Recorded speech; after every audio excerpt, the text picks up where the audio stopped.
Oh, ça a l'air incroyable par contre, ça a l'air très très bon. Comment aller mal avec des tomates du jardin, de l'ail du jardin, de l'huile d'olive du jardin, du parmesan du jardin, des gnocchis du jardin, de la burrata du jardin, du pesto du jardin. Et Jean, on fait quoi de bon aujourd'hui? Des gnocchis à la sauce tomate pesto. C'est une recette plus ou moins simple si vous avez un peu la flemme de faire à manger. Tu rentres du taf, t'as pas envie de faire à manger. Comme moi, t'as 3 gosses qui courent un partout dans la maison et tout. Bah forcément, moi quand j'ai mes enfants qui courent dans la maison partout, bah j'ai pas envie de faire à manger. T'as pas envie. Alors qu'est-ce que tu fais? T'achètes des gnocchis à poêler de lustre cru, mais tu vas pas les faire tout simple, juste avec un filet d'huile. Faut pimper le bordel, tu vois. On va commencer par couper les tomates en petits carrés. Donc qu'est-ce que je fais? Je viens couper en lamelles pour pouvoir prendre dans l'autre sens et couper des petits carrés.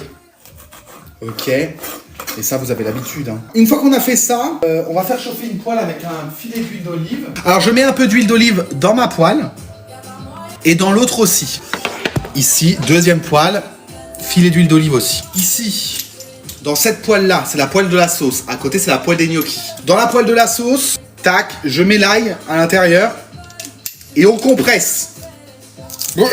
Et je mets mon ail dans ma poêle. Donc là, c'est bon. Il est déjà un peu bruni comme Carla. Regardez, bim. J'ajoute la tomato et dans la casserole d'à côté, les gnocchitos. Voilà. Bah, ils disent pour 2 personnes, mais... Ensuite, je vais mettre une cuillère à soupe de concentré de tomate à l'intérieur. Peut-être donc une cuillère à soupe. On touille. Je rajoute de la crème. Il faut combien? Je regarde juste. 100 ml de crème. Bon, je vais mettre le reste de moins crème. La cuisine salée, on a le droit de faire au pif. On ajoute également le pesto. J'ai voulu tester le pesto Panzani parce qu'habituellement, je prends Barilla et tout. Et c'est vrai que je me suis dit, bah, je prends jamais Panzani. Donc, je vais tester. Je mets 1,5 cuillère, je pense que ça devrait suffire. Après, l'idée, c'est de goûter aussi au fur et à mesure pour voir en fonction de nos petites préférences, tu vois. J'ai pas encore choisi mon dessert, mais... Ah bah oui, j'ai les glaces Netflix. Ah mais oui, trop bien. On va pouvoir manger un petit bout, par contre, hein, parce qu'on va pas manger tout le pot, mais on va pouvoir goûter à une des glaces Netflix. On vient ajouter du Parmigiano, 50 grammes. 10 grammes. 20 grammes. 30 grammes, 40 grammes, 50 grammes.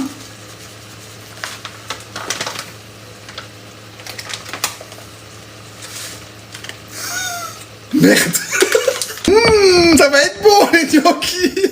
Et ensuite, on va quand même laisser épaissir un petit peu. Pendant que ça épaissit, on va aller dans le jardin cueillir du basilic. À ce qui paraît, dans le basilic, il y a des embranchures et il faut couper entre les embranchures. J'ai pas compris. Quand il y a une nouvelle naissance de bordel, tu coupes entre les deux. Attendez. Moi, normalement, je prends les feuilles comme ça. Hein. Quelqu'un peut m'expliquer là, quick, les embranchures là? Je suis pas le roi des embranchures. Alors, le basilic. Il est où le basilic? Je ne sais pas où couper. C'est où qu'il faut couper? Bah là, c'est ceux que j'ai fait pousser. Et ça, c'est ma grand-mère qui a acheté des pots dans un magasin et qui a planté ses pots dans mon pot. Il y a 2 salles, 2 ambiances. Il faut couper 1 centimètre de tige. Oups. Comme ça. Je sais pas si j'ai bien fait. Hein. Au pire, je coupe. Je pense que ça devrait suffire. Non? Hop, on coupe en petits bouts. Notre sauce, je vous montre la sauce. Elle a un peu épaissi. La sauce, elle a l'air incroyable. Je vais ajouter mes petits gnocchis à poêler de lustre cru.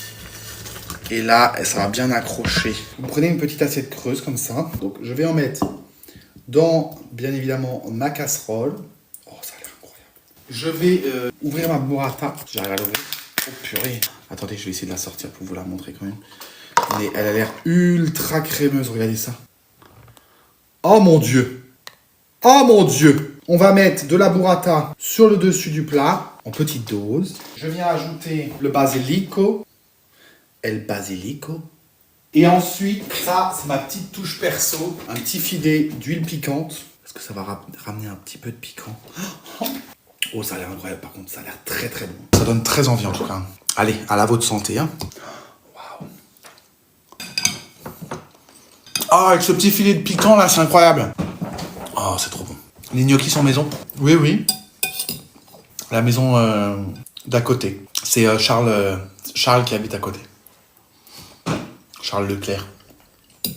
On a les voisins qu'on mérite, hein. Regardez. Tu me regardes manger? Je vous assure, elle vous regarde en mode, mais il parle à qui? D'ailleurs, si vous voulez l'astuce pour avoir un arbre à gnocchi chez vous, vous achetez des gnocchis, peu importe, hein. Vous achetez des gnocchis genre à poêler de lustre cru. Et en fait, vous prenez un gnocchi du paquet et vous l'enterrez dans votre jardin, à un endroit où un arbre peut pousser. C'est un petit arbre, considérez quand même qu'il faut un peu de place, tu vois.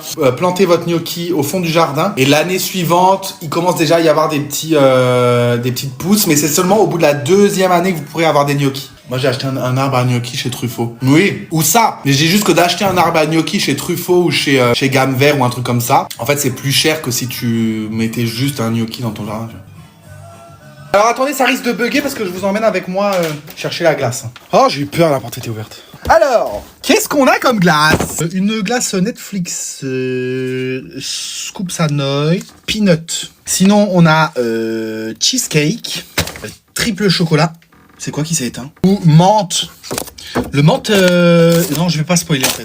Je vais prendre le peanut, il était pas mal le peanut. Pour ceux qui ne connaissent pas ou pour ceux qui n'ont pas vu ma vidéo, c'est la vidéo qui est sortie aujourd'hui hein, sur mon compte TikTok. Si vous voulez aller la voir, vous pouvez aller la voir. C'est le nom de la marque Scoops Ahoy. C'est le nom de la glacerie dans Stranger Things, dans la série Stranger Things. Vous ne rêvez pas, c'est une glace Netflix. Mais j'ai ouï dire qu'elle était disponible chez Carrefour, chez Leclerc. Moi personnellement dans mon Leclerc, elle y est pas. Mais en tout cas, moi je l'ai trouvée au Super U. La prochaine saison, c'est quand? Pour Halloween, novembre. Ah oui, c'est la période d'Halloween. Donc bien évidemment, elle est déjà entamée, comme vous pouvez vous en douter. On est sur une glace vanille, chocolat et peanut butter. C'est très intelligent de faire ça. Bah en fait, c'est bien parce que je trouve que c'est ce que je disais dans ma vidéo, mais je l'ai pas trop expliqué parce que sinon ça allait mettre 1000 ans. Ça ramène la fiction à la réalité. Je sais pas comment dire. Tu te dis que bah tu vas pouvoir goûter la bière au beurre d'Harry Potter. Tu vois. Ça existe déjà pas mal dans les Disney, les trucs comme ça. Genre par exemple, tu vas à Disneyland, si tu vas dans le restaurant de l'attraction Ratatouille, tu peux goûter la ratatouille du dessin animé. Ça existe déjà dans les grosses productions. Hein. Bonne soirée à tous, à demain et bonne fin de semaine surtout. Avec ton sourire et son piègle. Bisous bisous, à demain sur Twitch et sur Snapchat, bisous bisous.